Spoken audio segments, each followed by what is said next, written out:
morning, Quadcopter 101 here, and I have a neat review for you today. I hope it's a neat review. This is the Ideafly F210 Grasshopper. Now, the Grasshopper is a new quadcopter. It's actually only available exclusively through GearBest. It comes with a nice carrying case for it and a nice charger, actually a nice balance charger for this big 4S battery that comes with this particular quadcopter. It has three 2S, 3S, and a 4S port and the charger allows you to charge via 1 amp, 2 amp, and 3 amp. Either 1S, 2S, 3S, or 4S, it shows on the front here. And again, it really is a balanced charger. You have two plugs. You have to, plug in your power port, and it does provide you with those plugs. I'm not sure where I put them. Oh, there they are. The cable, the power cable, and also the balance cable on the 4S battery that comes with this particular quadcopter. Additionally, you also get both tri-blade props and 50-45 bullnose props. I'm not sure what the difference is. I think the tri-blades are mainly if you want power, and if you want to do speed, you use the bullnose props. And speaking of speed, the Ideafly is being advertised at being able to fly 230 kilometers per hour. Originally it was 290 kilometers per hour, but now they downgraded it to 230, which is about 140 miles per hour. I don't think that's realistic, folks. I think that's a little bit of over-exaggeration, but we'll find out today, or see if this is a speedy quadcopter. I'll try to open it up out here. I'm out in the desert today just for that purpose. I'm going to try to do low-level flying and see how much speed I can get on it. If I can do large arcs with it around the desert, I might be able to get it up to some speed. We'll find out here shortly. Let's go over the quadcopter. It comes with a 700 TVL camera, FPV camera. It has lights on the front of it that actually flicker depending on how much throttle you give it. It gives a slow blink at low throttle and a high blink at high throttle, supposedly to let you know how much throttle you're giving it. I don't know how useful that is, especially when this gets out at about 10-20 meters away. That little light's going to be hard to see. Maybe at night you'll be able to see it flickering, but in daytime I don't know. It has actually pretty good motors, 2300 RPM, or they're 2205, 2300 RPM per volt motors. So they can be very speedy motors, high-speed motors. But with that in mind, they also are controlled via 30 amp electronic speed controllers that are also capable of going up to 40 amps peak for short periods of time. So these motors can have a lot of power supplied to them without worrying about burning out the ESCs. These ESCs should be able to hold, take a lot of power applied to them to give you the needed speed or oomph that you're going to need. Now, with that in mind, the battery that's given with you, or that comes with this, is a 4S battery, 1300 milliamp hour battery. So you do get a 4S battery with it. So that's a benefit right there. See if you can really give it some speed and power. Now, I had done some initial flights in the house, which I don't recommend, by the way, with this quadcopter. And with that in mind, I did almost chop off one of the power leads from the battery. So, I did a little repair there, but I did have an issue with this last night while flying in the house.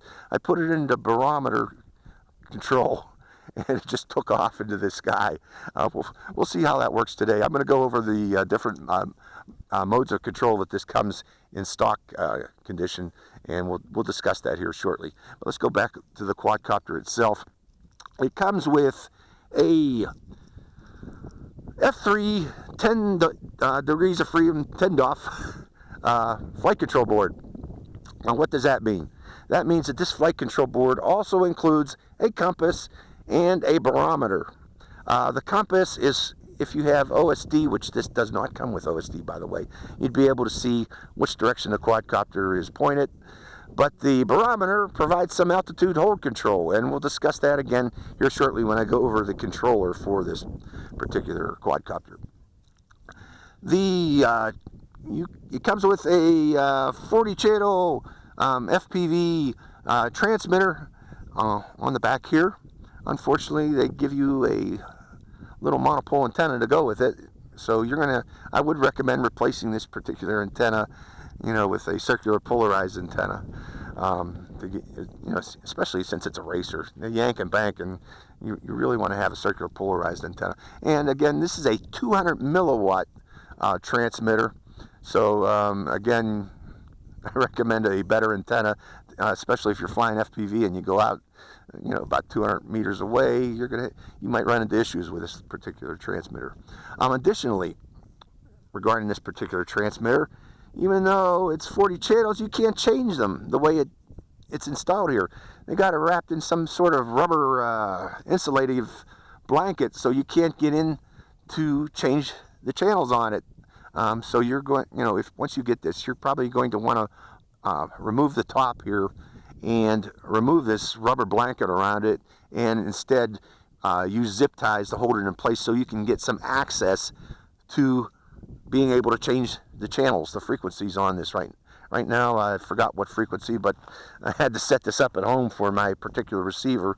There's, because I can't change the channels on it. It's only one channel right now until I modify this to enable access to the frequency buttons. It has LEDs on the back that start at, I believe, green and switch to blue, or vice versa. Once the quadcopter is linked to the transmitter, you'll notice the color change with that in mind. And it also has, I forgot to mention the antennas. These are the antennas for the receiver. And keep in mind, you're supposed to keep these 90 degrees like that. And you could do that with this particular quadcopter. But I'm going to leave it up because I don't think I'll be flying too far out. Just for looks on the quadcopter, so it still looks like a grasshopper when I'm flying it. And also, it comes with this fairing here to provide some, to reduce the drag caused by the battery. It has a fairing for the battery, which is pretty neat. Maybe that will give it a little extra speed. We'll find out here shortly. I did modify mine. I've included a piece of Velcro in here to hold it down so it will hold the battery, or will hold the fairing down, especially I'm going to attach a little 808 keychain camera to the top for video purposes. So, okay, let's go over the controller now. The controller you get with the F210 Grasshopper is a rebranded FlySky i6 with the name Ideafly on it. Now, other rebranded versions of this, it requires you to get into the menu. You have to hold these trim tabs in before turning on the quadcopter. That's not the case with this particular one.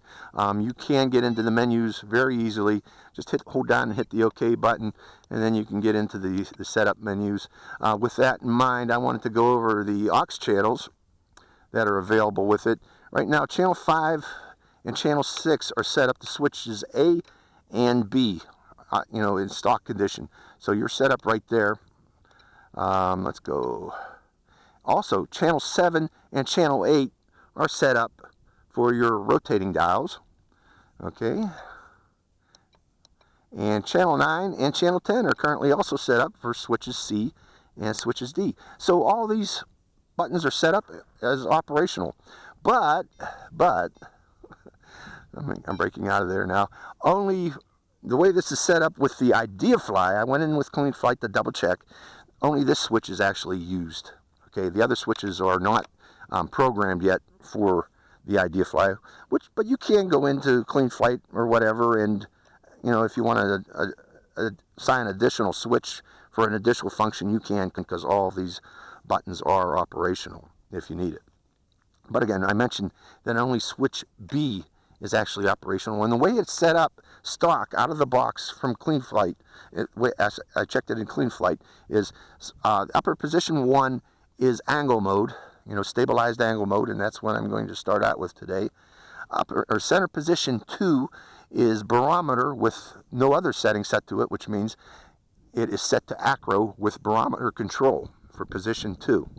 And position 3 is nothing is assigned to it, which means that will default to acro mode when you're flying if you go into position 3. So up is angle, center is acro with barometer hold, and bottom is acro only.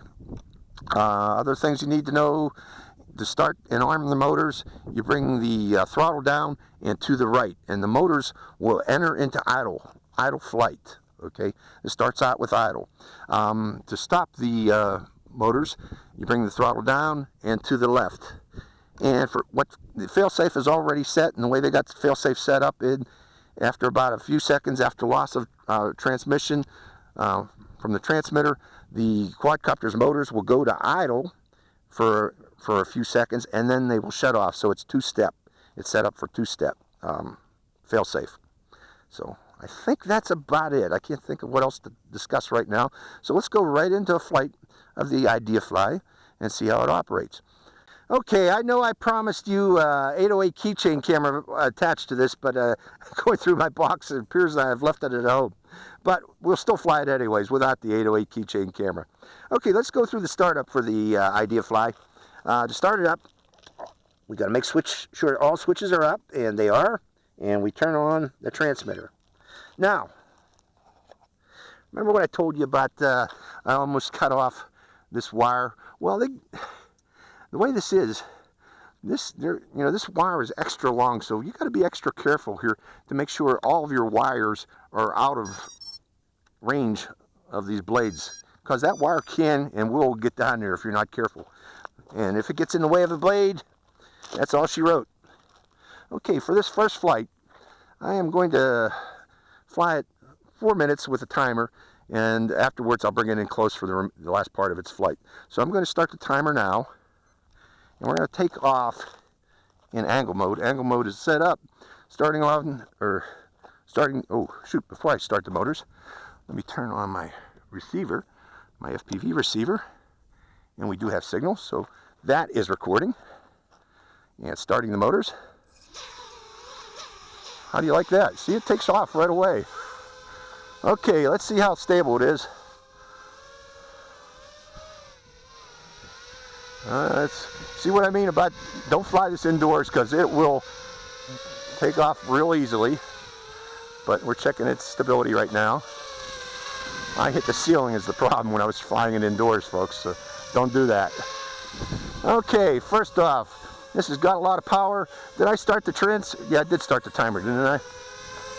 Hold on a second, let me check that timer. Yeah, the timer's running. Let's try the punch. Oh, yeah. Yes, that does have punch, doesn't it?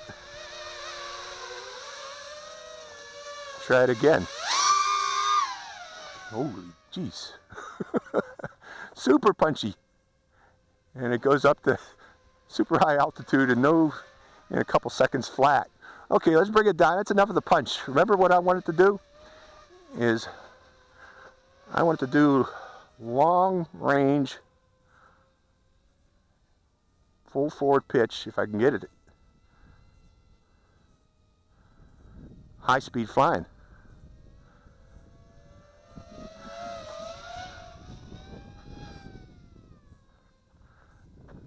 It's moving.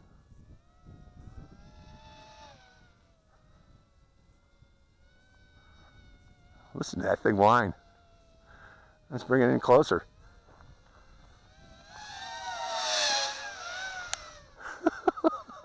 It is a zippy little bird.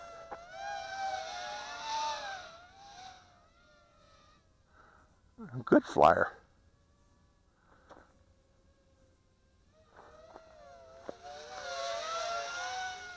I wonder how the FPV's coming out, but I'm flying this line of sight, folks.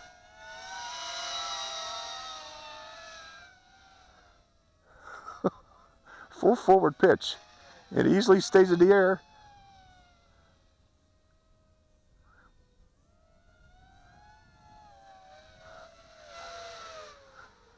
Well, it is zippy. I'll give you that.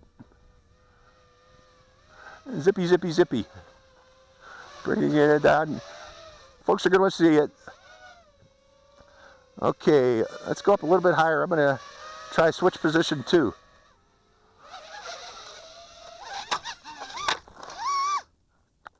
That happened in the house, folks, something like that. So be careful with that switch position 2. That barometer, I'm not sure what it's doing, to tell you the truth. How did you come on? Did I break anything? That barometer control on that is a little bit screwy, so I don't recommend it.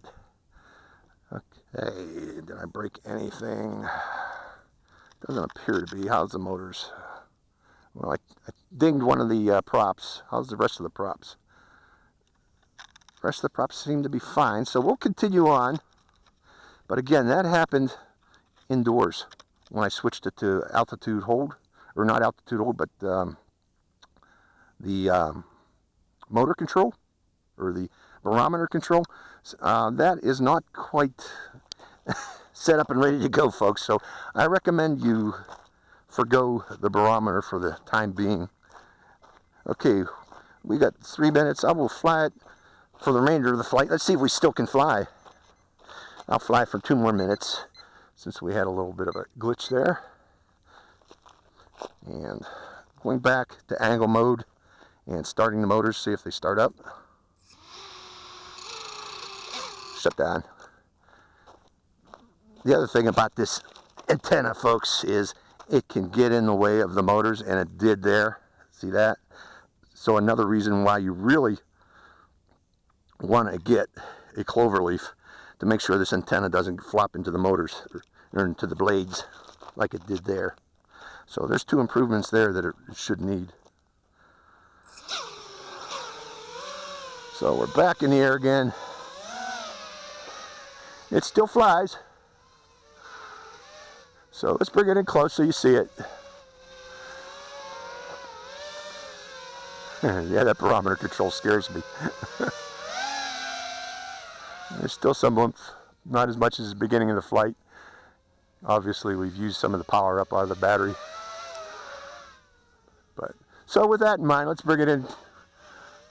Let me see if I do have any oomph. Ready? Oh yeah, there's still some oomph in that battery. Bringing it down low.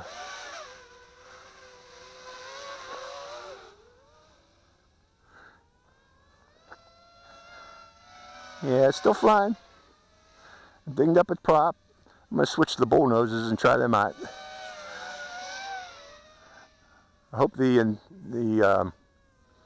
FPV is still coming in, because that's all it's recording on this.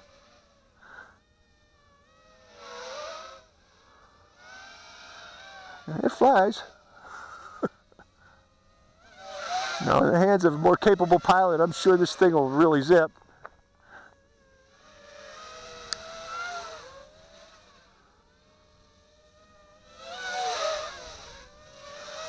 But I just wanted to show you it.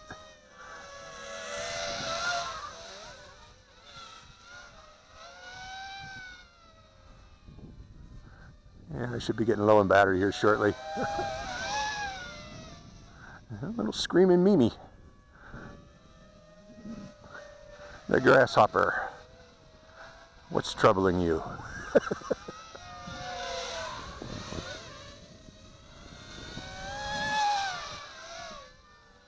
Grasshopper.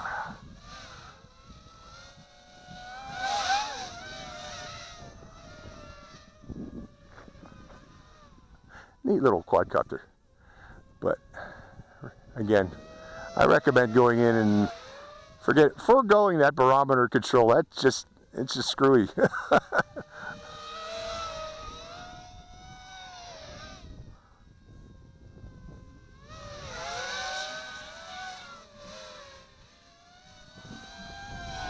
Now, as for 230 kilometers per hour, I don't think so.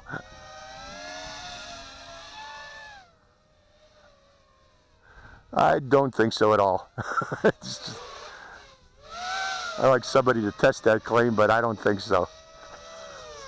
I don't think that's realistic. So I'll bring it in now. That's the first flight of the Grasshopper. Actually, I haven't seen anybody reviewing this yet other than official GearBest reviews. So this might be the first review on it. I'm going to try to get it out right away with that in mind. So let's show you the Grasshopper up close. Again, the light on this, only the left light, and you can't even see it hardly, you know, you can't tell about, you know, the throttle control. I told you about the, on the eyes of the Grasshopper, and the right one on mine is inoperative for some reason. I don't think it was from the crash indoors, but, and again, the light on the back changes to blue when it's engaged with the transmitter. So,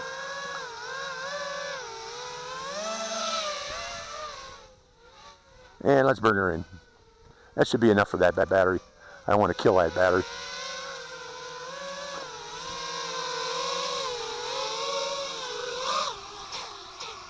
And turn it off. So, first flight of the Grasshopper. Oh, that accident kicked it straight up. Oh my gosh. We were looking at sky, folks. Oh well. See the antenna, or the FPV receiver. So all in all, first flight impressions, yeah, it's fast, yeah, it's maneuverable, it certainly is. Things I don't like about it is that barometer hold, it's just kind of screwy. The throttles in idle are set a little bit too high in my opinion. You know, you'll see it bouncy there once you engage, you know, start up the motors. It will bounce a bit. It can bounce a bit there, even with the throttle all the way down. So, you know, maybe lower that RPMs at idle. And the big thing or two big things I don't like about it that I have problems with is the antenna that's provided. Getting in the way, it easily gets chopped by these props, and the FPV receiver being bundled inside this rubber protective case. You can't change the frequencies, and the way the battery is connected, maybe put this battery connector down here so that you can plug it in like so, and maybe that'll lessen the chance of these batteries getting in the way of the blades. That's the big advantage of this cover here. That kind of helps to keep the blades out, but it's not entirely 100% effective, as you see that I've almost chopped this one wire here. So again, that's the Ideafly F210. Seen one guy on eBay trying to sell this. Obviously he's trying to get one of these from GearBest and resell it, because he has his delivery date set into like middle of November. So hope you enjoyed this flight. This is Quadcopter 101 signing out.